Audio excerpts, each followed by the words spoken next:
All right, welcome to a Chiro Hustle live stream sponsorship edition. I'm really excited to bring Patrick Porter on with me today. I feel like this guy's with me every day, and now we're here doing a sponsorship interview. BrainTap has jumped on with Chiro Hustle to support the chiropractic profession with the #1 podcast in the world on chiropractic, and we're really happy to have you on today, Dr. Patrick Porter. Welcome to the show. Well, thanks for having me, Jim. It's great to be here. Yeah, and I know that we're going to talk about a lot of stuff brain tap, but I want to talk more about like the brain and what is it doing when people actually use the brain tap unit? How is that having an effect on the person's internal mechanisms of the brain? Well, the brain actually, just like everything in nature, has an entrainment principle. So what I mean by that is everything is vibrating and oscillating. And when it comes in close proximity to something else, we might call it the magnetic field in some cases. And all these different fields of energy are there. So our brain has all these different electrical activities that are going on. We usually specify them as beta, alpha, theta. And even though for some people that might be foreign to them, but let's remember back to 1970s. We didn't know about weightlifting either. I mean, in my deal, I had to actually have a fundraiser to get physical fitness equipment. Well, just like now, everybody knows about that. I think after 2030s, everybody's going to know about the brain because everybody's so concerned about it. So we have these different frequencies in our brain, and what the brain is always doing, it's evaluating its environment, and then it's matching that environment. Some people think of this as an esoteric kind of thing where they go, I didn't get a good vibe for that person, or I really like that person. Well, we now know that the truth is that your brain actually is always mirroring and matching its environment. So what we did is we took what is natural to the body. I like to tell people it's ancient traditions, modern technology. So we used to do this naturally, right? So let me take you back in time a little bit. If we were Plains Indians, let's say, and we were just got home from the hunt or we were gathering, we might meet in the tribal fire. While we're sitting there by the tribal fire, that fire is actually oscillating at a frequency of 10 hertz. Our brain matches that. So how many times have you been with a loved one or you're going on a date or maybe you're somewhere where there's a fire and it's so romantic? That's because when you're in that state of alpha, your brain actually tells your gut, let's start making acetylcholine. And that's what makes you feel good. So we have 50 different neurotransmitters. Some people say 54, depending upon what you're looking at. So we have these different neurotransmitters. They're all triggered by state-dependent environments. So we can hack that, if you will, kind of like what they call biohacking now. I prefer the word health optimization, but you're optimizing your health. So the brain is getting fed light, sound, and vibration, and it's matching that. And then it will match the energy frequency or signature. Now, if it's too foreign to the brain, it will omit it, or it'll give us headaches, or it'll cause problems. So we were very fortunate in our labs in a very early time in the 80s. We've been doing this. We used to have to use biofeedback. So what I mean by the difference between biofeedback and neurofeedback for the listeners is bio means our body, right? Our biology. So we know if you've ever shake somebody's hand and it's really cold, they're in high sympathetic. Their body is basically, they're on their last good nerve, as they say, but if you shake somebody's hand and it's warm, they're comfortable with you, they're relaxed. I used to tell people, you have more permission to go into different areas because being a therapist, we needed to know how far could we push a patient before they cracked. You didn't really want that happening every time you're with them. But the brain also can only move so quick. So there's a bass drum in the brain called gamma. It's the gamma frequency. So from that reptilian brain that we have, it's always measuring our environment or monitoring the environment. They also call it default mode network.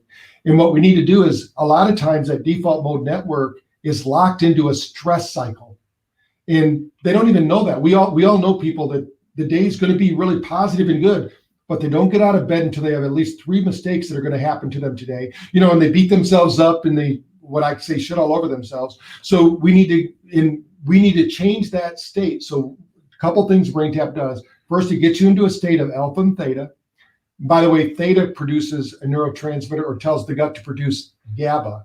GABA is probably the most underutilized neurotransmitter because 2/3 of the population in the world isn't sleeping. And GABA is responsible for it, if you want to call it a gateway drug to sleep, which is the serotonin experience. So when we're going through these things, so the brain tap is training the brain to create, teaching you that you own the keys to the world's greatest pharmacy. It's your brain. And I like to tell people your night's sleep is only 6 inches away because it's between your ears. A lot of people go right from activities in the day and they're stressed out and they try to go to sleep. Brain tap takes you from where you're at in a beta state, guides you into these different states. So it's going to have you rehearsing these different states using light, sound, and vibration. So I hope that made sense in the little time we have here. I don't want to go too far. Yeah, well, I'm really fascinated with the whole meditation, when it comes to like brain response and good sleep. And I know a lot of your coding inside of the meditations that are on the app are very specific. They're specific for waking up and specific for going to sleep. And there's some specific for balancing out the neurology. And there's some specific for like making sure that people know about eating habits. And I love it. Like I was just telling you, like I've been on the Brain Tap app for, I don't know, 28 days and I've done 43 meditations on it. And I was telling you, like I've been an avid I've been doing meditation for over 2.5 years now. And since I feel like I've been on the Brain Tap journey using the headset and the meditations pre-recorded, I feel like it's given me such a leverage to upgrade my experience on the meditation journey. And one of the things that I didn't know anything about is all these different frequencies, the alpha, the beta, the theta, and how the binaural beats inside with the lights, how that actually has an effect on the meditation experience. Can you talk a little bit about that? Sure. Our brain actually processes independently the information that comes in through either eye or either ear. And it's always basically calculating the difference. So like a binaural beat, if I send a signal of 200 hertz in one ear and 210 in the other, the brain actually hears a phantom sound of 10 hertz. That happens to be alpha. Now, what we know is that just doing that once or just having the alpha sound, that's not as important as teaching the brain to move. Just like dance and martial arts, we know that's really good for the nervous system. When we measure people, or even getting a chiropractic adjustment, that's it's powerful technique for the nervous system reset. We know that with light, sound, and vibration, it's a little subtler, but the brain is always trying to figure out its environment. We listen to 25,000 pieces of information every second. We bring in over 2,000 pieces of visual information every second. So if you think about all that information coming to the brain, if we had to focus on every little piece of it, we'd go crazy. But if you and I were at lunch and somebody 3 tables over said chiropractor, we wouldn't hear any other part of the conversation, but we hear chiropractor because that's part of our reticular activating system. So it's a high priority for us, or you might say it's part of our default mode network. So in the process, what we're doing is we're sending a unique signal that in our brain loves patterns. It just loves them. When somebody looks at like an autistic child and they like playing on screens and things like that, that's because they're not seeing the same things we're seeing. They're seeing all the pixels changing and they're seeing all the different diagrams and things. And what the brain does, it's always trying to predict your future. And so because it's trying to protect you, that's the main reason it's doing it. And that's why we kind of go into sympathetic overload a lot, because these bodies have a genetic memory of being dinner quite often to bigger animals. So we, that's in the background of our mind. But as we predict the future with these sounds, what happens is it moves to a certain state of mind. Like when we go to the ocean, you don't have to think about relaxing at the ocean usually. You just sit down, you just let it happen. Of course, you can stay stressed if you want, but if you just relax a little bit, the waves start to work on you, the sun starts to work on you. That's really what I'm talking. We're going to use that same analogy, but we're going to synthesize it. Instead of you getting light from our sun, we're going to have a beat frequency. And another example, Jim, just so the listeners know, there's a meditation called a Jayote meditation. What that means is it's a candle meditation. So you're visualizing a candle in front of you, and as you breathe out, you just get the candle to flicker. And then when you breathe in, you try to get it to flicker too. So you're taking in these deep breaths. You know, it's kind of like, I guess, 2,000 years ago or 5,000 years ago was the Wim Hof of the moment, right? So, but what they noticed in biofeedback, when you do that, you actually sync to 10 hertz frequency. That's because a candle flickers at 10 hertz frequency. So the brain is focusing on that 10 hertz frequency, and then the brain will try to match that through entrainment. So that's happening all the time. And if you're in a chaotic or frenetic experience like the mall, let's say at Christmas time, some people avoid that, you know, like the plague. They're not going to go to the mall, but other people thrive in that environment because they want to feel something. They want to feel that whatever, where other people can't handle it. So that's why we have this entrainment process that's going on all the time. That is absolutely like really interesting to me, because so many times people, well, I had an opportunity to interview a guy named Bruce Lipton recently, and he was talking about epigenetics and how our environment has a direct impact on our behaviors and what our, predisposed like path will be. And I think that, if you take somebody and you start meditating with them, have you seen people changing and because of meditation? I know it's kind of a hot thing. Yes. Where people are starting to start meditating. Have you seen people changing because of meditation? Oh yeah, they're basically, if you take any person and put them under a stress load, they're going to be different than if you put them under a relaxation session. So if everything's going, and all you have to do is look to your own personal life. When you're in love, things are a little brighter. Food tastes a little bit better. You don't have to sleep as much. You'll sacrifice at certain things. But unfortunately, if you don't maintenance that relationship, you start noticing the toothpaste cap is off, or she starts noticing your underwear is in the middle of the bedroom floor. All these little crazy things, and that becomes the pee, right? That's what the pee in the princess bed, and that disrupts the whole thing. So meditation is a way to refocus, especially if you can end it with gratitude, with some. And we now know that the more we appreciate and love what we have, we open up our life to more abundance. When we become more restrictive, we don't notice those things because our perceptual filters are down. The unfortunate thing is when you think about all negative emotions, you said, do they change? Think of all negative emotional states. There's one thing that's really in common with all of them. There's no breathing. Think of anger, fear, resentment, depression. Every one of them has lack of oxygen to the brain. So one of the key things we do in meditation, of course, in yoga, they call it pranayama, which is we're just bringing in air and oxygen, this pranic energy, because there's more than oxygen in that air you're breathing. It's an instruction set. In fact, the ancient rishis would say, what you need to know in the next moment, you're going to breathe in because it's going to give you the instruction set. And to take that to another level for the listeners, every day at 2:00, guess what happens to our bodies? No matter where you're at around the world, 2:00, your temperature is going to drop 2 degrees. That happens everywhere in the world to every person because we are biologically tuned to the sun. The sun is instructing our body on what to do.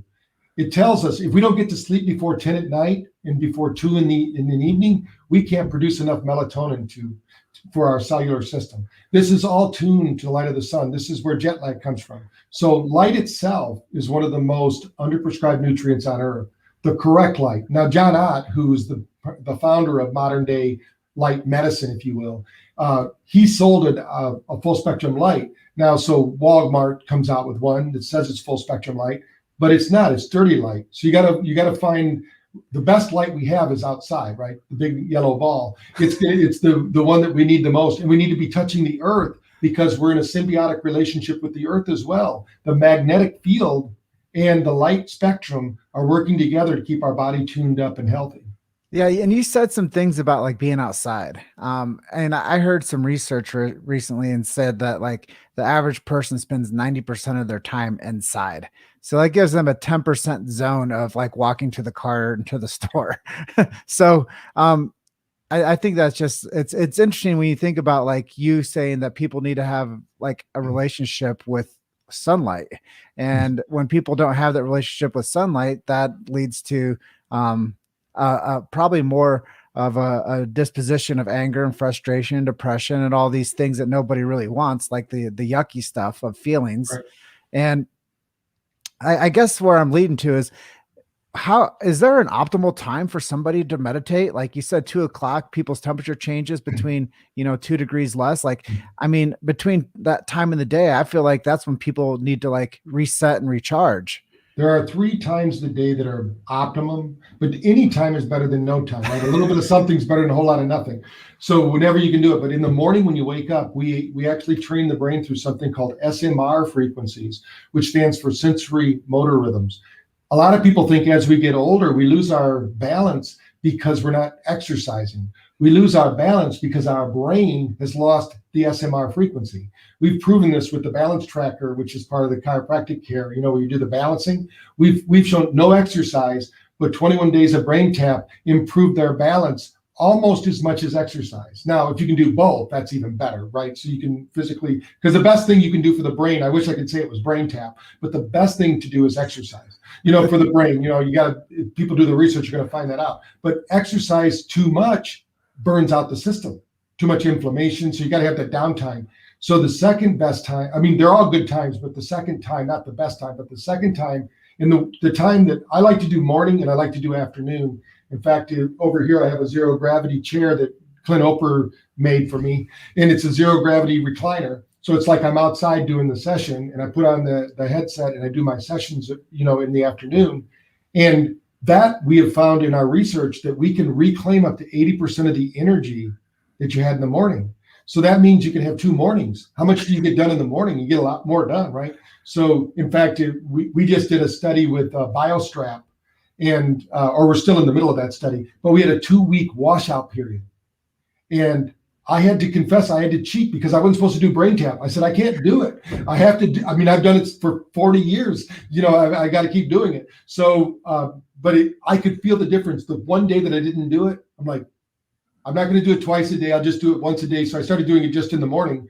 But in the middle of the afternoon, when I wasn't doing it, my body was, I could feel that, because it's natural as we go through the day, we're going to lose our energy, right? And food, a lot of people think food gives you energy, which it does 4 to 6 hours after you eat it. But a lot of people psychologically, they eat something, unless it's sugar, then you're just getting that quick hit, but it's not really giving you the substance you need. So the third time that, and this is where 90% of brain tap users listen to our program, is right before bed. Okay. And that's because the brain is dysregulated. What I mean by that is the hemispheres of the brain are not synchronized. We live in a synchronistic universe. If we think about somebody, how often do they call us or text us on the phone or send us an email? It's like, what's going on here? It's because, just like Bruce Lipton's a friend of mine as well, and we bring him out to Quantum University quite often to speak because he's a genius. And not only did he write a great book, he's a great lecturer. He says things in great ways, but he's talking about how we are the product of our environment more than our parents, right? A lot of people think mom and dad. No, 80% of who you are, you created, not mom and dad. They're only 20%. So, we got to stop being the Freuds and blaming parents. But at sleep, right before you go to sleep, if you can do something positive. Now, you don't have to listen to brain tap, obviously, but you have to do something to give you a digital detox before sleep. No broadcast news, those kind of things. How often have we fallen asleep on the couch, maybe to a military movie, wake up in a dream where we're in that movie? Well, that happens every day. If people watch the news, they go to sleep, they're taking all that trash with them. Personally, it might be bad, but I rely on other people to tell me all this bad news. I don't need to tune in for it. There's enough people spreading the gossip. I'd rather be positive about it. So those are the 3 times people find, and we've done a lot of research around it. And those are the times where the brain needs it the most. That is awesome. Like, I had no idea. So you're opening up a whole nother light to me. I just knew that it was a thing that I knew that was going to help me get an edge. And I feel like when I get a chance to reset myself in the morning with meditation, that is so positive to me. And I can go out and I actually take time to myself before I allow other people into my space. So I think that that's important for people to take time to themselves, because really when people get up and go, they are starting to give their time and energy and efforts to everything around them but themselves. And I think that that's a really cool thing about Brain Tap is it allows you to have some time to yourself to reconnect with yourself and to just chill out. And I think that that's, sometimes when people say, self-care is like selfish, but it's not.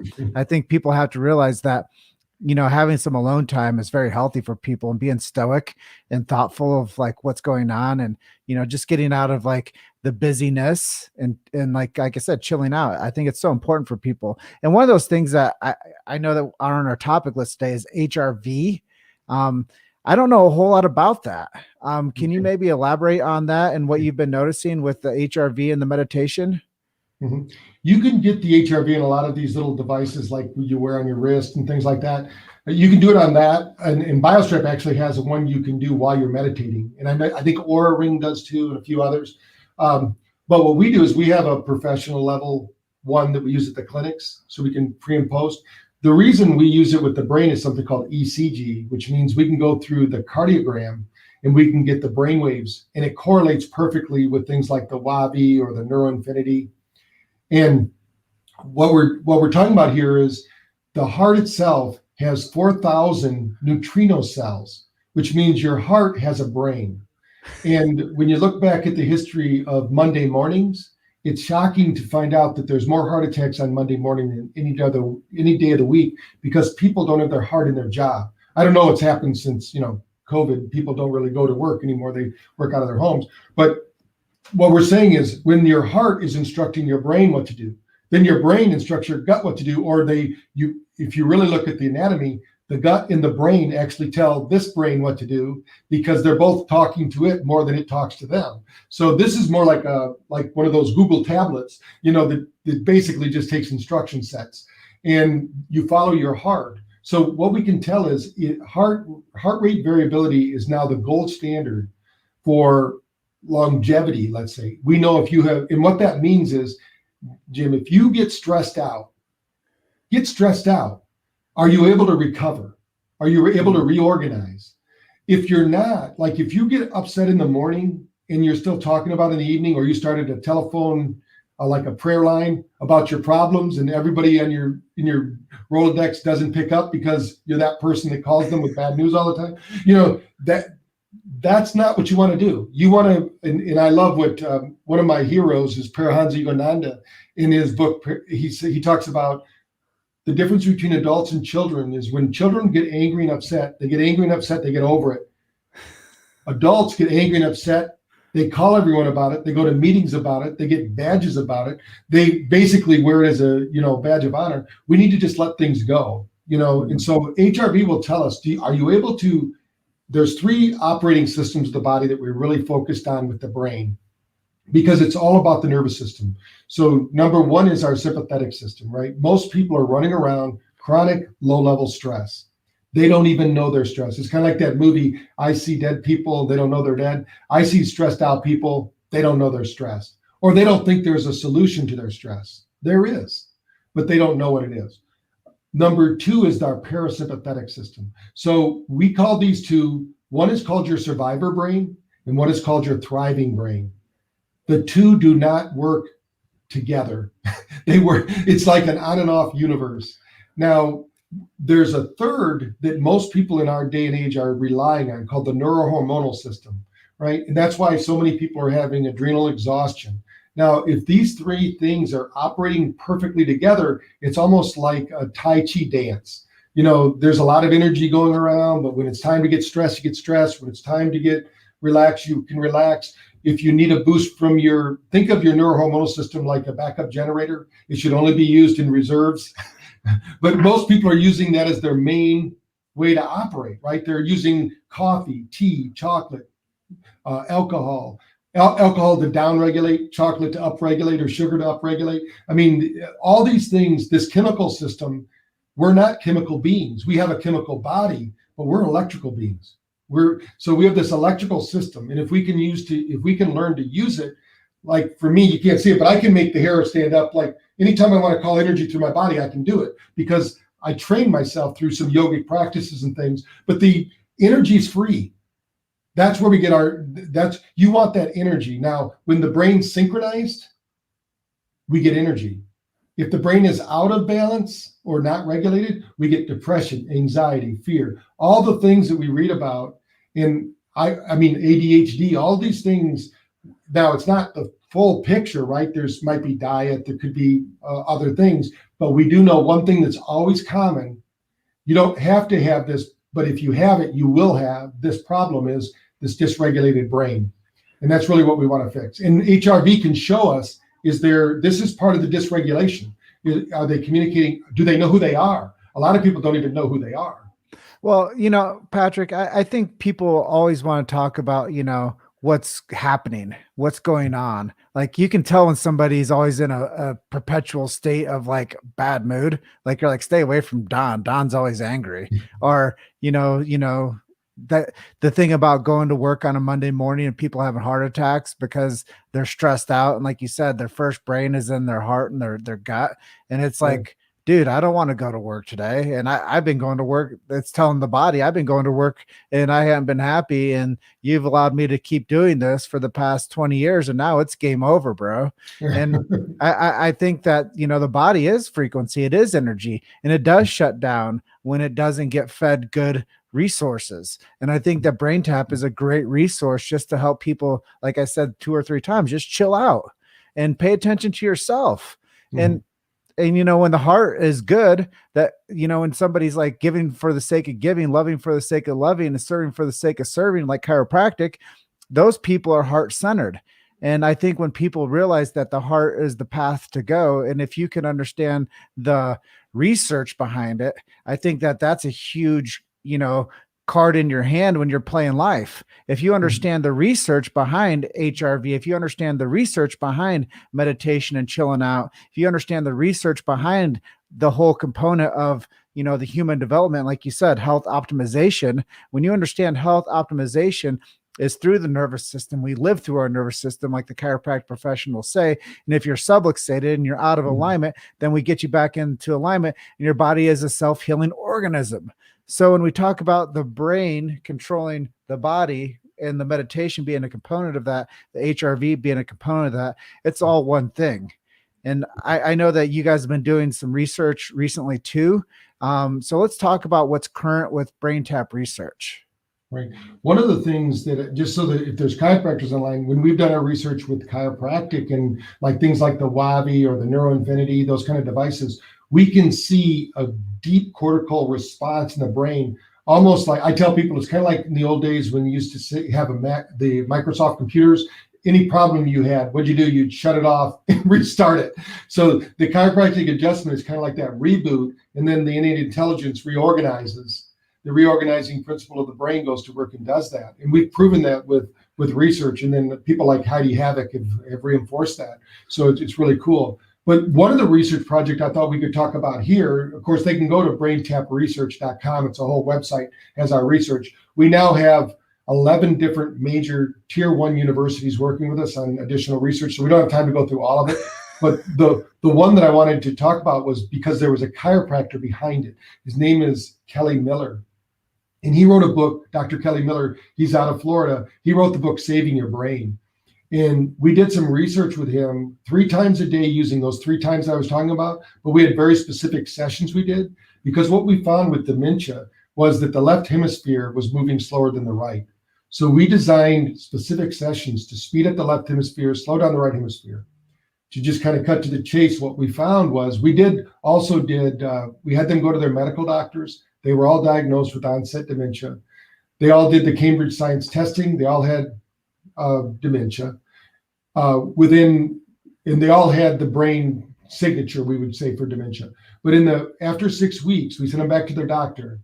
Their doctor said if they had came to them 6 weeks like that before, they would have told them they don't have dementia. But since they're already diagnosed, they can't take that away. So it's the weirdest thing.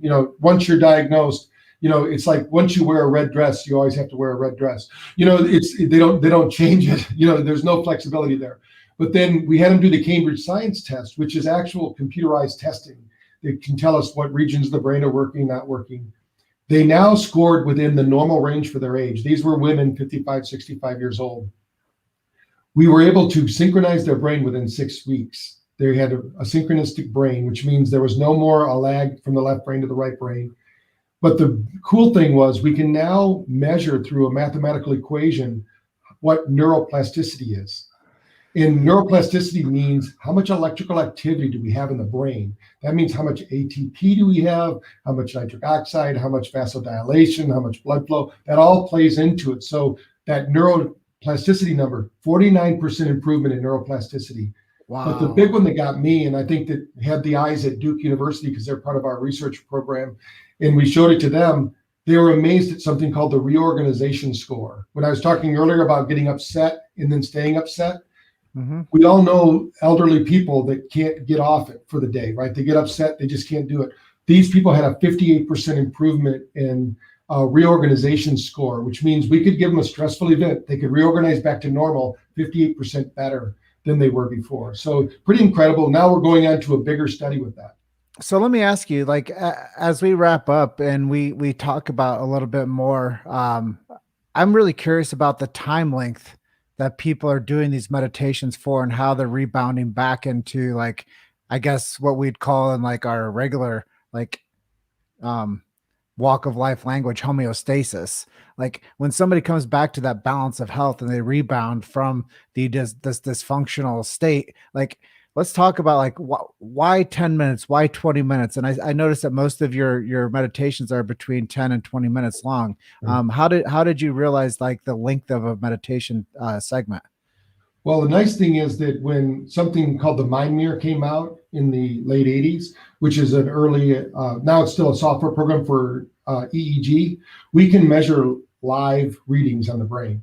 So everything we've done was done with research. So how long will the brain stay present? The 10-minute sessions are there because in the morning you should be relaxed from sleeping. So you don't need all the time offloading all that stress. And it's kinetic energy, right? It's built up in the body. So we need to get rid of that stress. So in the morning's 10 minutes. And we did a study with the 10-minute sessions, and it was actually presented to the National Institute of Health. We had a 38.9% improvement in neurological function with just one session, 10 minutes. So, and they published the paper. It's published by the NIH. So it's really cool with BrainTap. BrainTap's mentioned, but we actually called it audio-visual entrainment was the scientific term. And then the 20 minutes in the afternoon is because we need to give you adequate time to offload that stress. It takes about 7 to 10 minutes, depending upon the session. So those sessions are actually teaching your body how to offload it. And the deeper we can get you into theta, the more refreshed you're going to be. And what you might have experienced it already. We call it island time, where it's say, hello, this is Dr. Patrick Porter, and eyes open wide awake. You're really still doing a lot of work in between that time.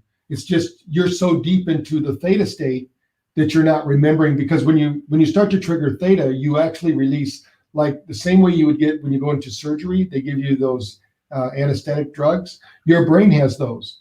The reason those drugs work is we have receptors in the brain, like opioid receptors. You're triggering them. So basically you're going deeper. Now at night, we actually have a 30-minute sessions there as well, because we want you to actually go to sleep. It doesn't bring you back. So it basically takes you and drops you off into deep delta, and then the machine or the listening part of it just fades out. And so if somebody's wearing the headset, they got to take them off. But most people don't wear the headset at night. They just wear earbuds when they're sleeping in bed. Gotcha. Well, this is some really good information for all of our listeners out there that are curious about meditation and the BrainTap technologies. I have in the description above, there's a website you guys can go to, braintap.com. I've also tagged BrainTap Technologies Facebook page in the description above. Dr. Patrick Porter, thank you for sharing so much insight and research knowledge based on BrainTap and meditation, and where the road is going for us and how we can rebound faster from the stressors of life, and really tap into some of the things that are necessary, which are quality of sleep and paying attention to ourselves. Who would have thought? Yeah. We can take care of ourselves if we give ourselves permission and time. You know, when you said self-care is selfish, the reality is just like getting on an airplane. They always tell you, put on your own oxygen first. You know, so many people are out there, the walking wounded, trying to take care of the other people. Make yourself robust and healthy, and then you can help a lot more people. Yeah, well, people ask me like, how do I like regulate such a high level workload and how do I regulate such a high level of communication? Because I don't know what the theory is, but they say like you can only really manage 150 people in your tribe at a time.